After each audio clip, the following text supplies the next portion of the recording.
Hi everyone, ಎಲ್ಲರಿಗೂ ನಮಸ್ಕಾರ. Vidyasharade education teaching ವರ್ಡ್ಗೆ ಎಲ್ಲರಿಗೂ ಸ್ವಾಗತ. ಇವತ್ತಿನ ಈ ತರಗತಿಯಲ್ಲಿ ಸಮಾಜ ವಿಜ್ಞಾನ ಬೋಧನಾ ವಿಷಯಕ್ಕೆ ಸಂಬಂಧಿಸಿದ ಹಾಗೆ ಇತಿಹಾಸದ ಅರ್ಥ ಮತ್ತು ವ್ಯಾಖ್ಯೆಗಳನ್ನು ಚರ್ಚಿಸೋಣ. ತುಂಬಾ ಇಂಪಾರ್ಟೆಂಟ್ ಆದಂತಹ ಒಂದು ಕಾನ್ಸೆಪ್ಟ್ ಇದಾಗಿದೆ. ನಮಗೆ ವ್ಯಾಖ್ಯೆಗಳ ಮೇಲೆ 1 ಅಂಕಕ್ಕೆ ಪ್ರಶ್ನೆ ಆಗುತ್ತೆ. ಈಗಾಗಲೇ ಆಗಿದೆ ಕೂಡ. 2020ರಲ್ಲಿ ನಮಗೆ ಡಾಕ್ಟರ್ ಎಸ್ ರಾಧಾಕೃಷ್ಣನ್ ಅವರ ಒಂದು ವ್ಯಾಖ್ಯೆಯನ್ನು ಕೊಟ್ಟಿದ್ದರು. ಸೊ ಹೀಗಾಗಿ ಇತಿಹಾಸಕ್ಕೆ ಸಂಬಂಧಪಟ್ಟ ಹಾಗೆ ಎಲ್ಲ ವ್ಯಾಖ್ಯೆಗಳನ್ನು ನಾವು ನೋಡ್ಕೊಳ್ಬೇಕಾಗತ್ತೆ. ಈ ತರಗತಿಯಲ್ಲಿ ನಾವು ಪ್ರಮುಖವಾಗಿ 20 ವ್ಯಾಖ್ಯೆಗಳನ್ನು ಮತ್ತು ಯಾವ ರೀತಿ ನಾವು ನೆನಪಿಟ್ಕೋಬೇಕು ಅನ್ನುವಂತಹ ಒಂದು ಕೀ ಪಾಯಿಂಟ್ಸ್ಗಳನ್ನು ಕೂಡ ನಾನು ನಿಮಗೆ ಹೇಳ್ಕೊಡ್ತೀನಿ. ಮೊದಲು ನಾವು ಇತಿಹಾಸದ ಅರ್ಥವನ್ನು ನೋಡೋಣ. ಇತಿಹಾಸ ಯಾವ ರೀತಿ ಹುಟ್ಟಿಕೊಂಡಿತು, ಯಾವ ಪದದಿಂದ ಬಂತು ಅನ್ನುವಂತಹ ಒಂದು ಹಿಸ್ಟ್ರಿಯ ಇಟಿಮಾಲಜಿಯನ್ನು ನೋಡ್ಕೊಳ್ಳೋಣ. ನಂತರ ಪ್ರಮುಖವಾದಂತಹ ವ್ಯಾಖ್ಯೆಗಳನ್ನು ಚರ್ಚಿಸೋಣ. ಸೊ ಈಗ ಕ್ಲಾಸನ್ನು ಪ್ರಾರಂಭಿಸೋಣ. ವಿಡಿಯೋನ ಎಲ್ಲಿಯೂ ಸ್ಕಿಪ್ ಮಾಡಬೇಡಿ, ಕೊನೆವರೆಗೂ ನೋಡಿ.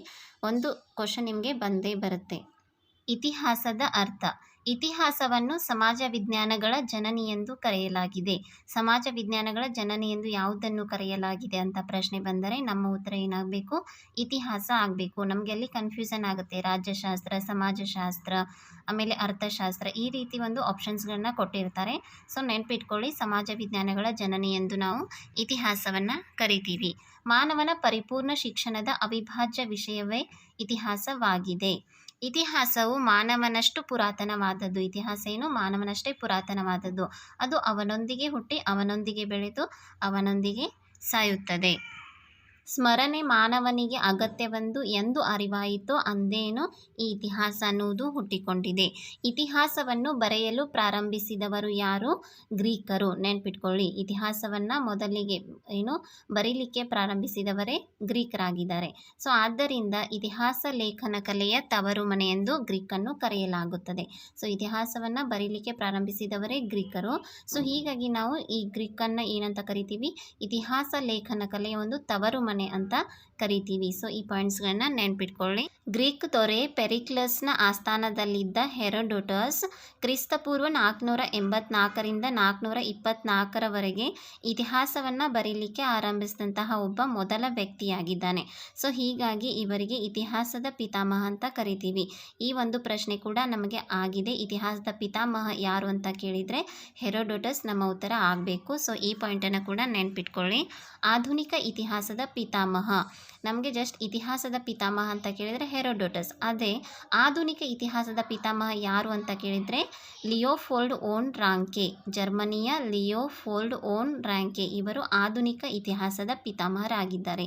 ಯಾಕೆ ಅಂತಂದರೆ ಇತಿಹಾಸದಲ್ಲಿ ವಿಜ್ಞಾನದ ತಂತ್ರಗಳು ಮತ್ತು ಪದ್ಧತಿಗಳನ್ನು ಜಾರಿಗೆ ತಂದು ಅದನ್ನು ವಿಜ್ಞಾನ ಮಟ್ಟಕ್ಕೆ ತಂದವನು. ಅಂದರೆ ಇತಿಹಾಸದಲ್ಲಿ ಏನು ಮಾಡ್ತಾರೆ ಅವರು? ವಿಜ್ಞಾನದ ತಂತ್ರಗಳನ್ನು, ಪದ್ಧತಿಗಳನ್ನು ಅದರಲ್ಲಿ ಜಾರಿಗೆ ತಂದ ಇತಿಹಾಸವನ್ನೇ ಒಂದು ವಿಜ್ಞಾನ ಮಟ್ಟಕ್ಕೆ ತರ್ತಾರೆ. ಸೊ ಹೀಗಾಗಿ ಲಿಯೋಪೋಲ್ಡ್ ಓನ್ ರಾಂಕೆ ಅವರನ್ನು ನಾವು ಆಧುನಿಕ ಇತಿಹಾಸದ ಪಿತಾಮಹ ಅಂತ ಕರಿತೀವಿ. ಈ ಒಂದು ಪಾಯಿಂಟ್ಸನ್ನು ಕೂಡ ನೆನ್ಪಿಟ್ಕೊಳ್ಳಿ. ನೀವು ನೋಟ್ ಮಾಡ್ಕೊಳ್ತಾ ಹೋಗಿ. ಯಾರ ಹತ್ರ ಒಂದು ಸೋಷಿಯಲ್ ಸೈನ್ಸ್ದು ಪೆಡಗಾಗಿ ಬುಕ್ ಇಲ್ವೋ ಈ ಎಲ್ಲ ಪಾಯಿಂಟ್ಸ್ಗಳನ್ನ ನೋಟ್ ಮಾಡ್ಕೊಳ್ಳಿ. ವೆರಿ ಇಂಪಾರ್ಟೆಂಟ್ ಇದೆ. ಇತಿಹಾಸದ ಪಿತಾಮಹ ಯಾರು? ಹೆರೋಡೋಟಸ್. ಆಧುನಿಕ ಇತಿಹಾಸದ ಪಿತಾಮಹ ಯಾರು ಅಂತ ಕೇಳಿದರೆ ಲಿಯೋಪೋಲ್ಡ್ ಓನ್ ರಾಂಕೆ.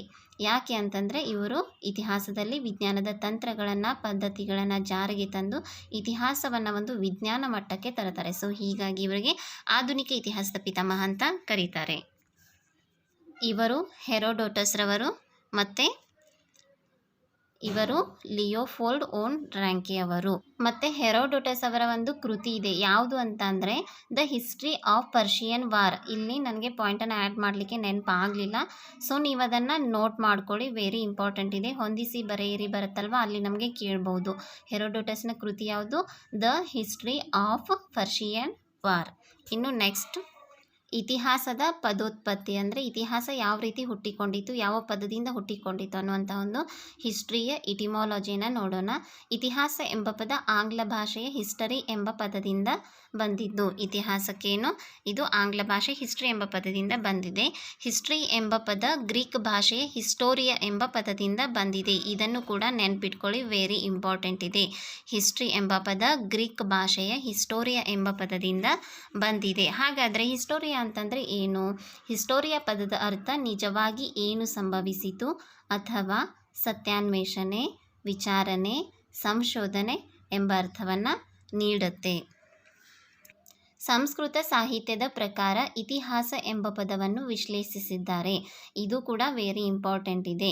ಇಲ್ಲಿ ಇವರು ಯಾವ ರೀತಿ ಒಂದು ವಿಶ್ಲೇಷಿಸಿದ್ದಾರೆ ಅಂದರೆ ಈ ಪದವನ್ನು ಇತಿ ಅಂತಂದ್ರೇನು, ಪ್ರಕಾರವಾಗಿ, ಹ ಪ್ಲಸ್ ಅಸ, ಇತಿ ಪ್ಲಸ್ ಹ ಪ್ಲಸ್ ಅಸ, ಈ ರೀತಿಯಾಗಿ ಅವರ ಪದಗಳನ್ನು ಕಟ್ ಮಾಡಿದ್ದಾರೆ. ಸೊ ಇಲ್ಲಿ ಇತಿ ಅಂದರೆ ಏನಾಯಿತು, ಪ್ರಕಾರವಾಗಿ, ಹ ಅಂತಂದರೆ ನಿರ್ದಿಷ್ಟವಾಗಿ, ಅಸ ಅಂತಂದರೆ ನಡೆಯಿತು. ಒಂದು ಅಂಕಕ್ಕೆ ಪ್ರಶ್ನೆ ಆಗಬಹುದು. ಸಂಸ್ಕೃತ ಸಾಹಿತ್ಯದ ಪ್ರಕಾರ ಇತಿಹಾಸದ ವಿಶ್ಲೇಷಣೆಯಲ್ಲಿ ಇತಿ ಅಂತಂದರೆ ಏನು, ಹ ಅಂತಂದರೆ ಏನು, ಅಥವಾ ಅಸ ಅಂತಂದರೆ ಏನು, ಈ ರೀತಿಯಾಗಿ ಪ್ರಶ್ನೆನ ಕೇಳ್ತಾರೆ. ಸೊ ಪ್ಲೀಸ್ ಇದನ್ನು ನೋಟ್ ಮಾಡ್ಕೊಂಡು ಇಟ್ಕೊ.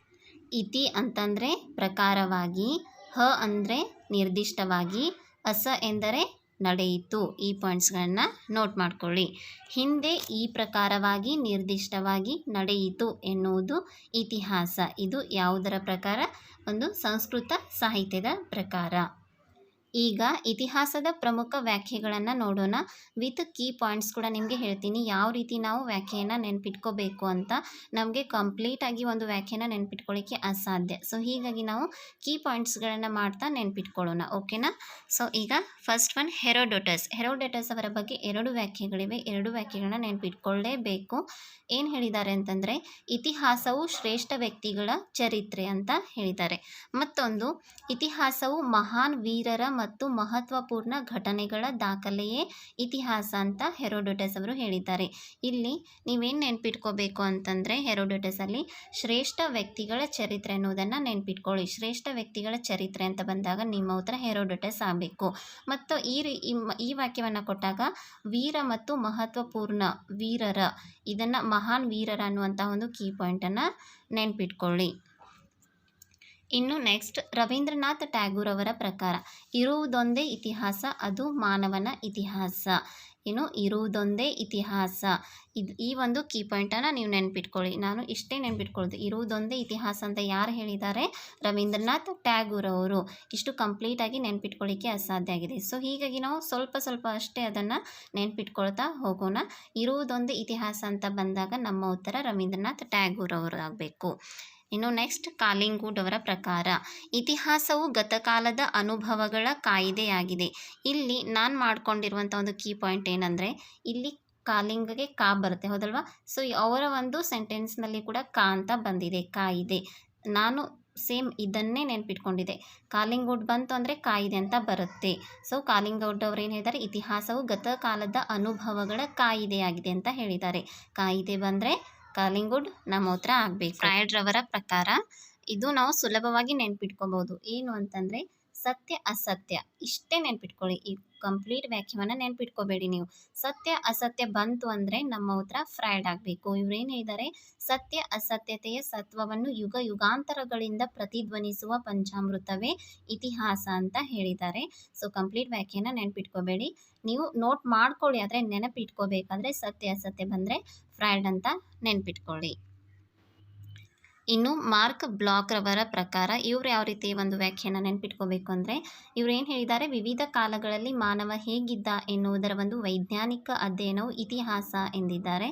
ಸೊ ಇಲ್ಲಿ ನಾನು ಮಾಡಿಕೊಂಡಂತಹ ಕೀ ಪಾಯಿಂಟ್ ವೈಜ್ಞಾನಿಕ ಇಲ್ಲಾಂದರೆ ವಿವಿಧ ಕಾಲಗಳಲ್ಲಿ, ಈ 2 ಕೀ ಪಾಯಿಂಟ್ಸನ್ನು ನೆನ್ಪಿಟ್ಕೊಳ್ಳಿ. ವಿವಿಧ ಕಾಲಗಳಲ್ಲಿ ಅಥವಾ ವೈಜ್ಞಾನಿಕ ಬಂತು ಅಂದರೆ ನಮ್ಮ ಉತ್ತರ ಏನಾಗಬೇಕು, ಮಾರ್ಕ್ ಬ್ಲಾಕ್ ಆಗಬೇಕು. ಇನ್ನು ಕಾರ್ಲ್ ಮಾರ್ಕ್ಸ್ ರವರ ಪ್ರಕಾರ ಉಳ್ಳವರು ಮತ್ತು ಇಲ್ಲದವರ ನಡುವಿನ ಹೋರಾಟವೇ ಇತಿಹಾಸ. ಇಲ್ಲಿರುವಂತಹ ಕೀ ಪಾಯಿಂಟ್ಸ್ ನಿಮ್ಗೆ ಈಗಾಗಲೇ ಗೊತ್ತಾಗಿರ್ಬೋದು. ಉಳ್ಳವರು ಮತ್ತು ಇಲ್ಲದವರ, ಈ ಒಂದು ಕೀ ಪಾಯಿಂಟ್ಸನ್ನು ನೆನ್ಪಿಟ್ಕೊಳ್ಳಿ. ಉಳ್ಳವರು ಮತ್ತು ಇಲ್ಲದವರ ಬಂದರೆ ಕಾರ್ಲ್ ಮಾರ್ಕ್ಸ್ ಅಂತ ನಾವು ಆನ್ಸರನ್ನು ಚೂಸ್ ಮಾಡಬೇಕಾಗತ್ತೆ. ಇನ್ನು ಅರಿಸ್ಟಾಟಲ್ ಅವರ ಪ್ರಕಾರ, ಅರಿಸ್ಟಾಟಲ್ ಅವರು ಏನು ಹೇಳ್ತಾರೆ, ಬದಲಾಗದ ಗತಕಾಲದ ಘಟನೆಗಳ ವೃತ್ತಾಂತವೇ ಇತಿಹಾಸ ಅಂತ ಹೇಳ್ತಾರೆ. ಸೊ ಇಲ್ಲಿ ನಾವು ನೆನ್ಪಿಟ್ಕೊಳ್ಬೇಕಾದಂತಹ ಒಂದು ಕೀ ಪಾಯಿಂಟ್ ಏನಂದರೆ, ಬದಲಾಗದ ಗತಕಾಲದ. ನೀವು ಈ ಎಲ್ಲ ವ್ಯಾಖ್ಯೆಗಳನ್ನು ಒಂದು ಪೇಜ್ನಲ್ಲಿ ಬರೆದುಕೊಂಡು ಇಟ್ಕೊಂಡು ನಂತರ ಯಾವುದು ನಾನು ಏನು ಕೀ ಪಾಯಿಂಟ್ಸ್ಗಳನ್ನ ಹೇಳ್ತಾ ಇದ್ದೀನಲ್ವ, ಆ ಕೀ ಪಾಯಿಂಟ್ಸ್ಗಳ ಕೆಳಗೆ ರೆಡ್ ಮಾರ್ಕ್ನಿಂದ ಅಂಡರ್ಲೈನ್ ಮಾಡಿ. ಅಷ್ಟು ಕೀ ಪಾಯಿಂಟ್ಸ್ಗಳನ್ನ ನೀವು ನೆನ್ಪಿಟ್ಕೋಬೇಕಾಗತ್ತೆ. ಸೊ ಅರಿಸ್ಟಾಟಲ್ ಅಂತ ಬಂದ್ರೇನು, ಬದಲಾಗದ ಗತಕಾಲದ. ಇನ್ನು ನೆಕ್ಸ್ಟ್ ವ್ಯಾಖ್ಯೆಯನ್ನು ನೋಡೋಣ. ಅರ್ನಾಲ್ಡ್ ಟೈನಬಿ ಇವರೇನು ಹೇಳ್ತಾರೆ, ನಾಗರಿಕತೆಗಳ 7 ಬೀಳಿನ ಕಥೆಯ ಇತಿಹಾಸ. ಇಲ್ಲಿ ನೆನ್ಪಿಟ್ಕೊಳ್ಬೇಕಾದಂತಹ ಕೀ ಪಾಯಿಂಟ್ಸ್ ಅಂತಂದರೆ 7 ಬೀಳಿನ ಕಥೆಯೇ. ಅರ್ನಾಲ್ಡ್ ಟಾಯ್ನಬಿ ಬಂದಾಗ ಏನು 7 ಬೀಳಿನ ಕಥೆಯ ಇತಿಹಾಸ ಅಂತ ಇವರು ಹೇಳಿದ್ದಾರೆ. ಇನ್ನು ನೆಪೋಲಿಯನ್ ಬೋನಾಪಾರ್ಟೆ ಅವರು ಏನು ಹೇಳಿದ್ದಾರೆ, ಸತ್ತವರ ಮೇಲೆ ಹೆಣೆಯಲ್ಪಟ್ಟ ಸುಳ್ಳಿನ ಕಂತೆಯ ಇತಿಹಾಸ ಅಂತ ಅಂದಿದ್ದಾರೆ. ಸೊ ಇಲ್ಲಿ 2 ಕೀ ಪಾಯಿಂಟ್ಸ್ಗಳು ನಮಗೆ ಸಿಗುತ್ತೆ. ಒಂದು ಸುಳ್ಳಿನ ಕಂತೆ ಬಂದರೆ ನೆಪೋಲಿಯನ್ ಅಂತ ನಾವು ಉತ್ತರವನ್ನು ಚೂಸ್ ಮಾಡಬೇಕು.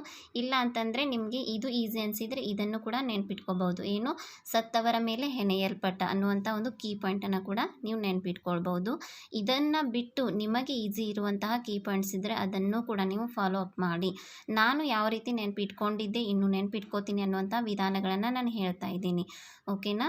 ಸೊ ಈಗ ನೆಕ್ಸ್ಟ್ ಒಂದು ವ್ಯಾಖ್ಯಾನ ನೋಡೋಣ. ಜಾನ್ಸನ್ ಅವರು ಮನುಕುಲದ ಅನುಭವಗಳ ಗಣಿಯೇ ಇತಿಹಾಸ. ಇದು ಈಸಿ ಇದೆ. ಮನುಕುಲ ಅಂತ ಬಂದರೆ ನಮ್ಮ ಉತ್ತರ ಜಾನ್ಸನ್ ಅಂತ ಆಗಬೇಕು. ಇನ್ನು ಮೈಟ್ಲ್ಯಾಂಡ್ ರವರು ವ್ಯಕ್ತಿಗಳು ಮಾಡಿದ, ಹೇಳಿದ, ಎಲ್ಲಕ್ಕಿಂತ ಹೆಚ್ಚಾಗಿ ಯೋಚನೆ ಮಾಡಿದ ಕೃತಿ ಹಾಗೂ ವಿಷಯಗಳೆಲ್ಲವೂ ಇತಿಹಾಸ. ಇಲ್ಲಿ ನಾವೇನು ನೆನ್ಪಿಟ್ಕೋಬೇಕು ಅಂತಂದರೆ ವ್ಯಕ್ತಿಗಳು ಮಾಡಿದ, ಹೇಳಿದ ಈ ರೀತಿ ಬಂದರೆ ಮೈಟ್ಲ್ಯಾಂಡ್ ರವರು ಈ ಒಂದು ವ್ಯಾಖ್ಯಾನ ಹೇಳಿದ್ದಾರೆ ಅಂತ ನಾವು ನೆನ್ಪಿಟ್ಕೋಬೇಕಾಗತ್ತೆ. ಇನ್ನು ನೆಕ್ಸ್ಟ್ ಜೆ.ಬಿ. ಬ್ಯೂರಿ ಅವರು ಏನು ಹೇಳಿದ್ದಾರೆ ನೋಡೋಣ. ಇತಿಹಾಸವು ಒಂದು ವಿಜ್ಞಾನ, ಹೆಚ್ಚು ಅಲ್ಲ ಇದು ಕಡಿಮೆನೂ ಅಲ್ಲ. ಇಲ್ಲಿ ಇರುವಂತಹ ಕೀ ಪಾಯಿಂಟ್ಸ್ ಏನು ಅಂತಂದರೆ ಹೆಚ್ಚು ಅಲ್ಲ ಕಡಿಮೆನೂ ಅಲ್ಲ ಅನ್ನುವಂಥ ಒಂದು ಕೀ ಪಾಯಿಂಟನ್ನು ನೆನ್ಪಿಟ್ಕೊಳ್ಳಿ. ಜೆ.ಬಿ. ಬ್ಯೂರಿ ಅವರು ಹೇಳಿರುವಂತಹ ವ್ಯಾಖ್ಯೆ ಇದಾಗಿದೆ. ಇನ್ನು ನೆಕ್ಸ್ಟ್ ಪಂಡಿತ್ ಜವಾಹರ್ಲಾಲ್ ನೆಹರು ಅವರು ಅನಾಗರಿಕತೆಯಿಂದ ನಾಗರಿಕತೆಯತ್ತ ಸಾಗಿ ಬಂದ ಮನುಕುಲದ ಕಥೆಯೇ ಇತಿಹಾಸ. ಇಲ್ಲಿ ನೆನ್ಪಿಟ್ಕೊಳ್ಬೇಕಾದಂತಹ ಒಂದು ಕೀ ಪಾಯಿಂಟ್ಸ್ ಏನು ಅಂತಂದರೆ ನಾಗರಿಕತೆ ಈ 2 ಪಾಯಿಂಟ್ಸ್ಗಳನ್ನ ನೆನ್ಪಿಟ್ಕೊಳ್ಳಿ. ಇದು ಬಂದಾಗ ನಮ್ಮ ಉತ್ತರ ಪಂಡಿತ್ ಜವಾಹರ್ಲಾಲ್ ನೆಹರು ಆಗಬೇಕು. ಅನಾಗರಿಕತೆಯಿಂದ ನಾಗರಿಕತೆಯತ್ತ ಸಾಗಿ ಬಂದ ಮನುಕುಲದ ಕಥೆ ಇತಿಹಾಸ ಅಂತ ಹೇಳಿದ್ದಾರೆ. ಇನ್ನು ಥಾಮಸ್ ಕಾರ್ಲೈಲ್ ರವರು ಏನು ಹೇಳ್ತಾರೆ ನೋಡೋಣ. ಇತಿಹಾಸವು ಶ್ರೇಷ್ಠ ವ್ಯಕ್ತಿಗಳ ಆತ್ಮಕತೆ. ಈಗಾಗಲೇ ನಾವು ಹೆರೋಡೋಟಸ್ ರವರ ಒಂದು ವ್ಯಾಖ್ಯಾನ ಕೂಡ ನೋಡಿದ್ವಿ. ಅವ್ರು ಏನು ಹೇಳಿದರು, ಇತಿಹಾಸವು ಶ್ರೇಷ್ಠ ವ್ಯಕ್ತಿಗಳ ಚರಿತ್ರೆ ಅಂತ ಹೇಳಿದರು. ಡಿಫ್ರೆನ್ಸ್ ನೋಡಿ, ಚರಿತ್ರೆ ಅಂತ ಬಂದರೆ ಹೆರೋಡೋಟಸ್ ಉತ್ತರ ಆಗಬೇಕು. ಆತ್ಮಕತೆ ಅಂತ ಬಂದರೆ ನಿಮ್ಮ ಉತ್ತರ ಏನಾಗಬೇಕು, ಥಾಮಸ್ ಕಾರ್ಲೈಲ್ ಅಂತ ಆಗಬೇಕು. ನೆನ್ಪಿಟ್ಕೊಳ್ಳಿ. ಹೆಗಲ್ ರವರು ಇತಿಹಾಸವು ಆತ್ಮವು ತನ್ನನ್ನು ಮತ್ತು ತನ್ನದೇ ಆದ ಪರಿಕಲ್ಪನೆಗಳನ್ನು ಕಂಡುಕೊಳ್ಳುವ ಒಂದು ಪ್ರಕ್ರಿಯೆಯಾಗಿದೆ. ಇಲ್ಲಿ ನೀವು ಏನು ನೆನ್ಪಿಟ್ಕೋಬೇಕು, ಆತ್ಮ ಮತ್ತು ಪರಿಕಲ್ಪನೆ ಅನ್ನುವಂಥ ಕೀವರ್ಡ್ಸ್ಗಳನ್ನು ನೆನ್ಪಿಟ್ಕೊಳ್ಳಿ. ಆತ್ಮ ಮತ್ತು ಪರಿಕಲ್ಪನೆ ಬಂದರೆ ನಮ್ಮ ಉತ್ತರ ಹೆಗಲ್ ರವರು ಆಗಬೇಕು. ಫ್ರೀಮನ್ ರವರು ಏನು ಹೇಳಿದ್ದಾರೆ ಅಂದರೆ, ಗತಕಾಲದ ರಾಜಕೀಯವು ವರ್ತಮಾನ ಕಾಲದ ಚರಿತ್ರೆ, ವರ್ತಮಾನ ಕಾಲದ ರಾಜಕೀಯವು ಭವಿಷ್ಯತ್ತಿನ ಚರಿತ್ರೆ ಅಂತ ಫ್ರೀಮನ್ ರವರು ಹೇಳಿದ್ದಾರೆ. ಈ ವ್ಯಾಖ್ಯೆ ಕೂಡ ನಾವು ಈಸಿಯಾಗಿ ನೆನ್ಪಿಟ್ಕೋಬಹುದು. ರಾಜಕೀಯ ಅಂತ ಬಂದರೆ ನಮ್ಮ ಉತ್ತರ ಏನಾಗಬೇಕು, ಫ್ರೀಮನ್ ಆಗಬೇಕು. E.H. ಕಾರ್ ಇದು ವೆರಿ ಇಂಪಾರ್ಟೆಂಟ್ ಇದೆ. ಹಿಂದಿನ ಮತ್ತು ಇಂದಿನ ಕಾಲಗಳ ನಡುವಿನ ನಿರಂತರವಾಗಿ ನಡೆಯುತ್ತಿರುವ ಸಂಭಾಷಣೆಯೇ ಇತಿಹಾಸ ಅಂತ E.H. ಕಾರ್ ಅವರು ಹೇಳಿದ್ದಾರೆ. ಇಲ್ಲಿ ಬರುವಂತಹ ಕೀವರ್ಡ್ ಹಿಂದಿನ ಮತ್ತು ಇಂದಿನ. ಹಿಂದಿನ ಮತ್ತು ಇಂದಿನ ಈ ಒಂದು ಕೀ ಪಾಯಿಂಟ್ಸನ್ನು ನೆನ್ಪಿಟ್ಕೊಳ್ಳಿ. ಇನ್ನು ಡಾಕ್ಟರ್ B.R. ಅಂಬೇಡ್ಕರ್ ಅವರದ್ದು ಇತಿಹಾಸವನ್ನು ಮರೆತವರು ಇತಿಹಾಸವನ್ನು ಸೃಷ್ಟಿಸಲಾರರು ಅಂತ ಹೇಳಿದ್ದಾರೆ. ಇಲ್ಲಿ ಈಸಿಯಾಗಿ ಏನು ನೆನ್ಪಿಟ್ಕೋಬೇಕು ಅಂದರೆ, ಈಗ ಡಾಕ್ಟರ್ B.R. ಅಂಬೇಡ್ಕರ್ ಅವರು ಸಂವಿಧಾನವನ್ನು ಸೃಷ್ಟಿಸಿದ್ದಾರೆ, ಸಂವಿಧಾನದ ಶಿಲ್ಪಿಯಾಗಿದ್ದಾರೆ. ಸೊ ಸಂವಿಧಾನವನ್ನು ಸೃಷ್ಟಿಸಿದವರು ಏನು ಹೇಳಿದ್ದಾರೆ, ಇತಿಹಾಸವನ್ನು ಮರೆತವರು ಇತಿಹಾಸವನ್ನು ಸೃಷ್ಟಿಸಲಿಕ್ಕೆ ಸಾಧ್ಯ ಇಲ್ಲ ಅಂತ ಹೇಳಿದ್ದಾರೆ. ಈ ರೀತಿಯಾಗಿ ನೆನ್ಪಿಟ್ಕೋಬೇಕು. ಈಗ ಹೆನ್ರಿ ವಾನ್ ಲೂನ್ ರವರ ಪ್ರಕಾರ ಮಾನವ ಕುಲದ ಕಥೆಯೇ ಇತಿಹಾಸ. ಇದು ತುಂಬಾ ಸರಳವಾಗಿದೆ. ಮಾನವ ಕುಲದ ಕಥೆಯೇ ಇತಿಹಾಸ ಅಂತ ಹೇಳಿದವರು ಯಾರು ಅಂತ ಕೇಳಿದರೆ ಹೆನ್ರಿ ವಾನ್ ಲೂನ್ ಅಂತ ನಮ್ಮ ಉತ್ತರ ಆಗಬೇಕು. ಎಲ್ಲ ಒಂದು ವ್ಯಾಖ್ಯೆಗಳನ್ನು ನೀವು ನೋಟ್ ಮಾಡ್ಕೊಳ್ಳಿ, ವೆರಿ ಇಂಪಾರ್ಟೆಂಟ್ ಇದೆ. ಇಷ್ಟು ಒಂದು ವ್ಯಾಖ್ಯೆಗಳಲ್ಲಿ ನಮಗೆ ಯಾವ ವ್ಯಾಖ್ಯೆಯನ್ನು ಕೇಳ್ತಾರೆ ಅಂತ ಹೇಳಲಿಕ್ಕೆ ಬರಲ್ಲ. ಸೊ ಎಲ್ಲ ವ್ಯಾಖ್ಯೆಯು ನಿಮಗೆ ಒಂದೇ ಪುಸ್ತಕದಲ್ಲಿ ಸಿಗಲ್ಲ. ನಾನು ಬೇರೆ ಬೇರೆ ಪುಸ್ತಕ ಒಂದು ರೆಫರ್ ಮಾಡಿ ಈ ಒಂದು ವ್ಯಾಖ್ಯೆಗಳನ್ನು ಒಂದು ಕಡೆ ನಿಮಗೆ ಕೊಡಲಿಕ್ಕೆ ಪ್ರಯತ್ನವನ್ನು ಮಾಡಿದ್ದೀನಿ. ಸೊ ಎಲ್ಲ ವ್ಯಾಖ್ಯೆಯನ್ನು ನೀವು ಒಂದು ನೋಟ್ಸ್ ಮಾಡಿಕೊಂಡು ಇಟ್ಕೊಳ್ಳಿ. ಈಗ ನಮಗೆ ಯಾವ ರೀತಿ ಪ್ರಶ್ನೆ ಬಂದಿತ್ತು ಅನ್ನೋದನ್ನು ನೋಡೋಣ. ಇತಿಹಾಸವು ವೈಜ್ಞಾನಿಕ ಅಧ್ಯಯನ ಮತ್ತು ಗತಕಾಲದ ಸಂಪೂರ್ಣ ದಾಖಲೆ ಎಂದವರು. ಈ ಒಂದು ಘೋಷಣೆ ವ್ಯಾಖ್ಯೆಯನ್ನು ನಾನು ಇಲ್ಲಿ ಪಾಯಿಂಟ್ ಮಾಡಿರಲಿಲ್ಲ, ಬಿಕಾಸ್ ಪ್ರಶ್ನೆ ಹೇಗೋ ಬರುತ್ತೆ, ಪ್ರಶ್ನೆಯಲ್ಲೇ ಚರ್ಚಿಸಿದ್ರಾಯಿತು ಅಂತ ನಾನಲ್ಲಿ ಆ್ಯಡ್ ಮಾಡಿರಲಿಲ್ಲ. ಸೊ ಈ ಒಂದು ವ್ಯಾಖ್ಯೆಯನ್ನು ಹೇಳಿದವರು ಯಾರು ಅಂತಂದರೆ ಘೋಸ್ರವರು. ಇತಿಹಾಸವು ವೈಜ್ಞಾನಿಕ ಅಧ್ಯಯನ ಮತ್ತು ಗತಕಾಲದ ಸಂಪೂರ್ಣ ದಾಖಲೆ ಅಂತ ಯಾರು ಹೇಳಿದ್ದಾರೆ? ಘೋಷ್ರವರು ಹೇಳಿದ್ದಾರೆ. ಈಗಾಗಲೇ ನಾವು ಇದರಲ್ಲಿ ಬರುವಂತಹ ಹೆಗಲ್ ಅವರ ಬಗ್ಗೆ, ಜಾನ್ಸನ್ ಅವರ ಬಗ್ಗೆ, ಮೈಟ್ಲ್ಯಾಂಡ್ ಅವರ ಬಗ್ಗೆ ವ್ಯಾಖ್ಯೆಯನ್ನು ನೋಡಿದ್ದೀವಿ, ಹೌದಲ್ವಾ? ಸೊ ಈ ರೀತಿ ಆಪ್ಷನ್ಸ್ನಲ್ಲಿ ಬಂದಿರುವಂಥವರ ಬಗ್ಗೆ ನಾವು ಹೆಚ್ಚಾಗಿ ನೋಡ್ಕೋಬೇಕು, ಯಾಕಂದರೆ ನೆಕ್ಸ್ಟ್ ನಮಗೆ ಅದನ್ನೇ ಕೇಳಬಹುದು. ಇನ್ನು ನೆಕ್ಸ್ಟ್ ಯಾವ ರೀತಿ ಕೇಳಿದರು ಅಂತ ನೋಡೋಣ. ಇದು 2020ರಲ್ಲಿ ಅಕ್ಟೋಬರ್ನಲ್ಲಿ ನಡೆದಂತಹ ಒಂದು TET ಪರೀಕ್ಷೆಯಲ್ಲಿ ಕೇಳಿರುವ ಪ್ರಶ್ನೆಯಾಗಿದೆ. ಒಂದು ಜನಾಂಗದ ಅಥವಾ ರಾಷ್ಟ್ರದ ಸ್ಮರಣೆಯ ಇತಿಹಾಸ ಎಂಬ ಹೇಳಿಕೆಯನ್ನು ನೀಡಿದವರು ಯಾರು ಅಂತ ಕೇಳಿದರು. ಸೊ ಇದಕ್ಕೆ ಸರಿ ಉತ್ತರ ಯಾವುದಾಗುತ್ತೆ? Option B, doctor S Radhakrishnan. ಇದು ಸರಿ ಉತ್ತರ ಆಗುತ್ತೆ. ಈಗಾಗಲೇ ನಾವು ಜಾನ್ಸನ್ ಮತ್ತು ರವೀಂದ್ರನಾಥ್ ಟ್ಯಾಗೂರ್ ಅವರ ಹಾಗೆ ಹೆಗಲ್ರವರ ವ್ಯಾಖ್ಯೆಯನ್ನು ನೋಡಿದ್ದೀವಿ. ಸೊ ಈ ಎಲ್ಲ ವ್ಯಾಖ್ಯೆಗಳನ್ನು ಹಾಗೆ ನಿಮಗೆ ಸಿಕ್ಕಿರುವಂಥ ಇನ್ನೂ ವ್ಯಾಖ್ಯೆಗಳಿದ್ದರೆ ಆ ಎಲ್ಲ ವ್ಯಾಖ್ಯೆಗಳನ್ನ ಒಂದು ಸೈಡ್ ಬರೆದಿಟ್ಕೊಂಡು ನೋಟ್ ಮಾಡ್ಕೊಳ್ಳಿ. ಪ್ರತಿದಿನ ಸ್ವಲ್ಪ ಅದನ್ನು ಓದ್ತಾ ಹೋಗಿ, ನಿಮಗೆ ಈಸಿ ಆಗುತ್ತೆ. ಯಾಕಂದರೆ ಎಕ್ಸಾಮ್ನಲ್ಲಿ ತುಂಬ ಕನ್ಫ್ಯೂಷನ್ ಆಗುತ್ತೆ. ನಾನು ಎಲ್ಲ ಒಂದು ವ್ಯಾಖ್ಯೆಯನ್ನು ನೋಡ್ಕೊಂಡು ಹೋಗಿದ್ದರೂ ಕೂಡ ನನಗೆ ಈ ಪ್ರಶ್ನೆಯಲ್ಲಿ ತಪ್ಪಾಗಿದೆ, ಯಾಕಂದರೆ ನಾನು ಜಾನ್ಸನ್ ಅಂತ ಹಾಕಿ ಬಂದಿದ್ದೆ. ಸೊ ಸರಿ ಉತ್ತರ ಏನಾಯಿತು? ಡಾಕ್ಟರ್ ಎಸ್ ರಾಧಾಕೃಷ್ಣನ್ ಆಯಿತು. ಎಲ್ಲ ನಾನು ನೋಡಿದ್ದೆ. ಜಾನ್ಸನ್ ಅವ್ರ ಬಗ್ಗೆ ಗೊತ್ತಿತ್ತು, ರವೀಂದ್ರನಾಥ್ ಟ್ಯಾಗೂರ್ ಅವ್ರ ಬಗ್ಗೆ ಕೂಡ ಗೊತ್ತಿತ್ತು, ಹೆಗಲ್ರವರ ಬಗ್ಗೆ ಕೂಡ ಗೊತ್ತಿತ್ತು.